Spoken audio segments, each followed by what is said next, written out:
When your child is struggling through a trial in life, if you help them, you are depriving them of the process that they need to build their own strength to be an independent, successful adult.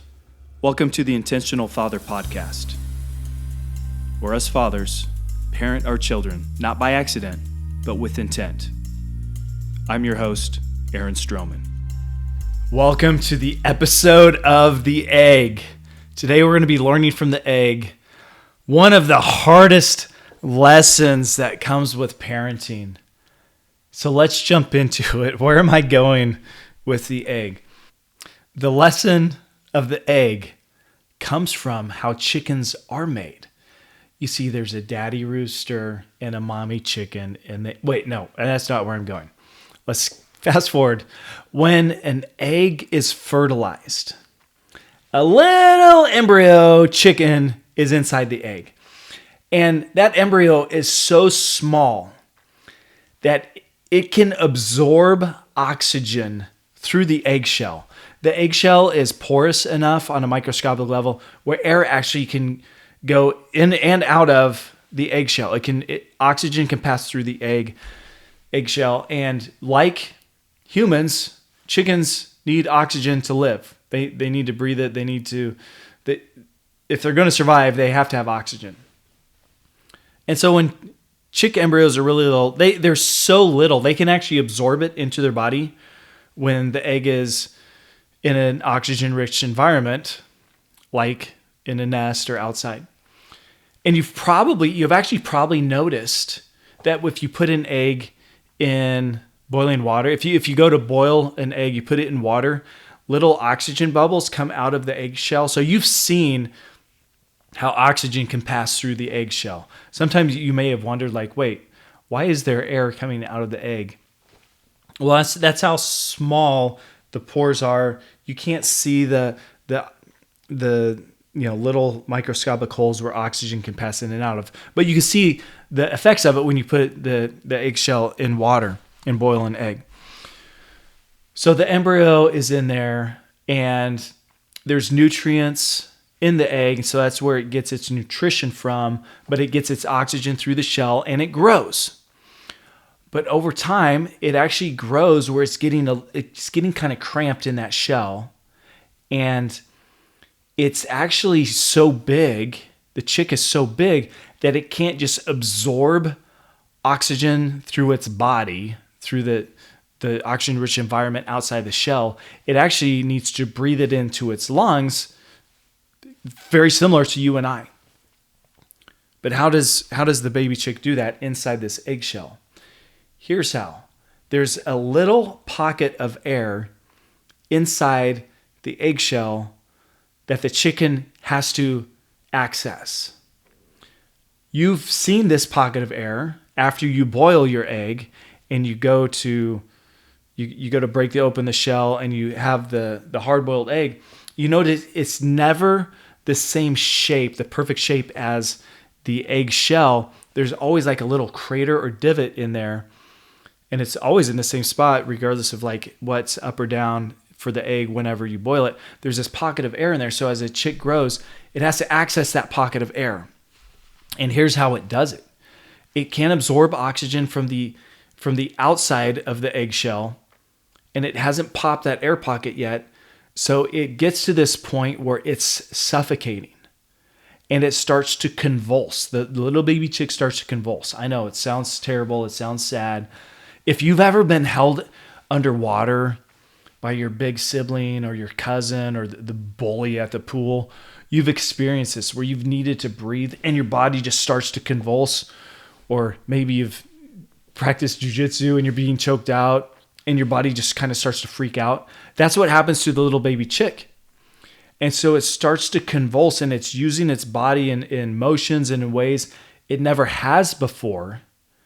And eventually it pops that pocket of air and is able to breathe, and it can settle down for a little bit.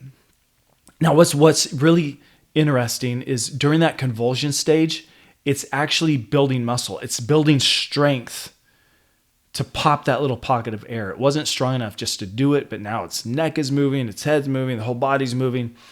And it did a little workout, and now it's getting stronger. And it's actually, the baby chick's recovering as it breathes. So I was like, okay, that was hard work, but I can breathe now. But that doesn't last very long because it's just a small pocket of air inside that shell. And once that oxygen runs out, the chick needs a new source of oxygen. And this is the stage in life where the chick begins to break outside of the shell. And so the same thing happens again.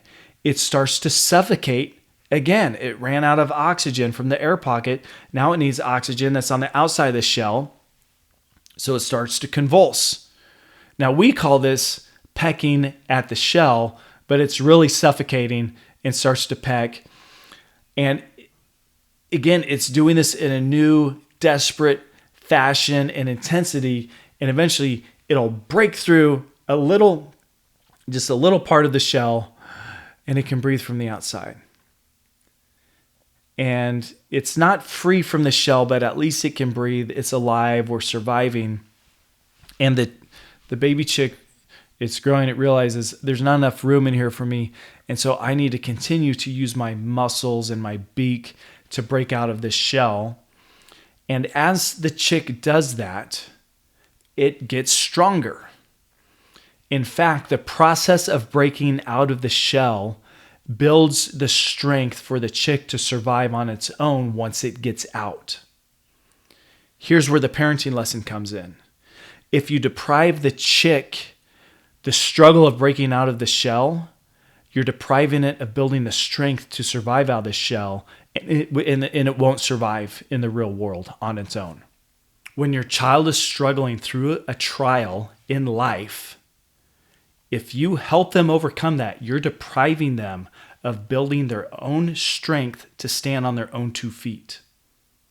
That's why in elementary school, when we had the incubator and we had to turn the eggs every so often and we watched the little chicks break out, that's why the teacher told us, don't help the chickens break out. Don't open once they start to peck through, don't break the shell open for them. Don't pull them out.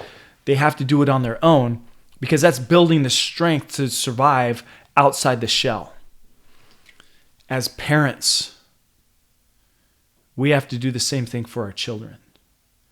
It's so easy to want to protect our children from the discomfort of growing up, from the discomfort of breaking out of their shell, from the discomfort of being strong enough to live independently. How do we define success as parents? One way we can define success as a parent is to raise children who become successful, independent adults. Another definition, which isn't on topic for this episode, but I'll throw it out there, is to raise children so that when they don't have to be with us, they'll choose to be with us. Think of family holidays, think of adulthood life, think of grandchildren. We want our kids to want to be with us. So we play that end game in mind, not the short game. But when we define success as raising children to be independent, successful adults, we're going to have to let them break out of their shell. Now, in the parallel, when they're in the embryo stage, of course, when a child is first born and they're a baby, you have to coddle them, you have to protect them. They can't do anything for themselves. That's a phase, though. That's not forever.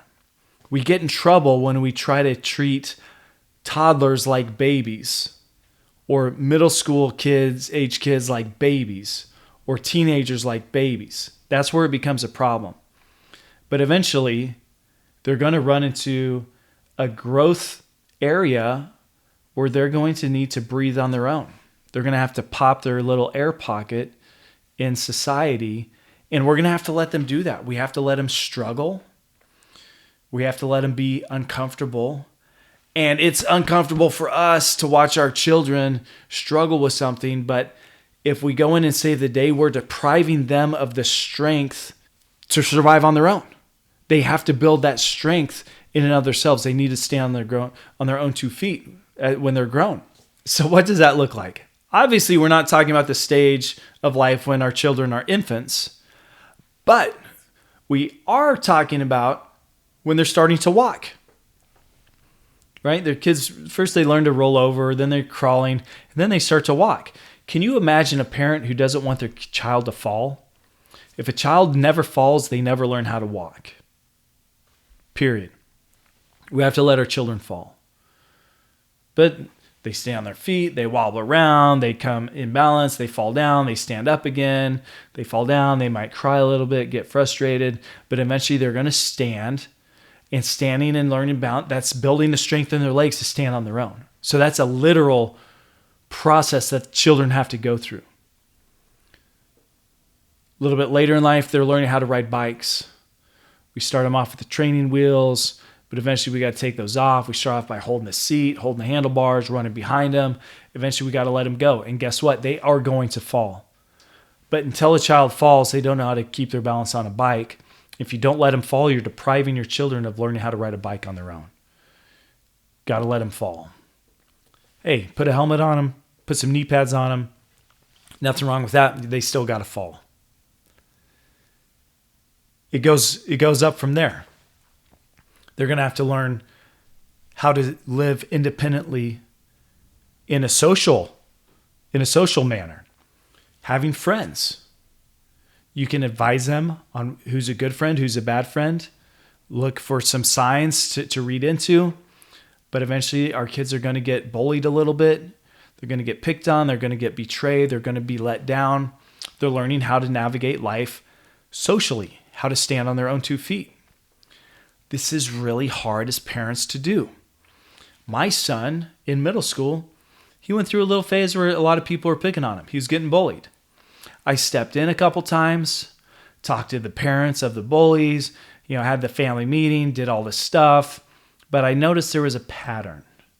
So eventually I had to tell my son, hey, you have to stand up for yourself. The next time this happens, I'm not going to step in and save the day. You're going to have to face the bully. You have to face the giant. And guess what?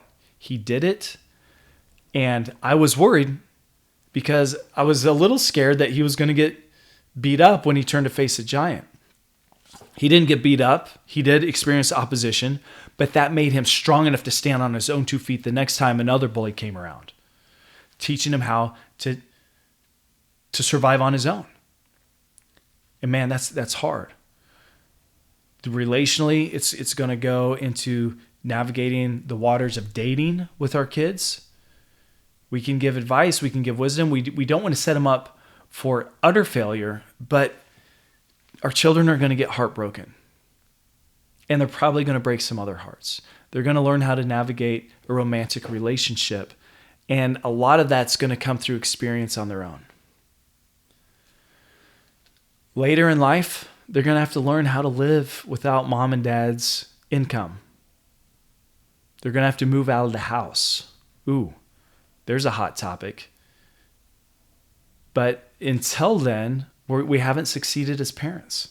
If we want our children to become successful, independent adults, they're going to have to move out and they're going to have to live on their own paycheck. And for the parent who wants to provide and enable forever, we're just delaying childhood, and it's embarrassing when a teenager is acting like a baby or when an adult child is acting like a baby. When they're not independent, that's really embarrassing, and that's a failure on the parents' efforts. And we don't want to do that. We got to let our children struggle to break out of that shell so they can thrive on their own. So, my father friends, remember the eggshell. Remember the eggshell. When you see your kid going through a difficult time, we don't want them, again, put this in context. We're not talking about infants, but we don't want them to depend on us forever. They may need to get cut by the coach from the sports team if they haven't put in the work. They may need to face the bully on their own, and that may get led to them getting beat up or pushed around a little bit, but they'll come back stronger. They may need to fall down, and we can encourage them, get back up, but we can't go over and lift them back up. They need to stand up on their own. But if we do this, we're raising successful, independent children who are going to turn into adults and be able to succeed on their own. And that's successful parenting. And in fact, that's intentional parenting. You're being an intentional father. I commend you for that. Catch you on the next episode.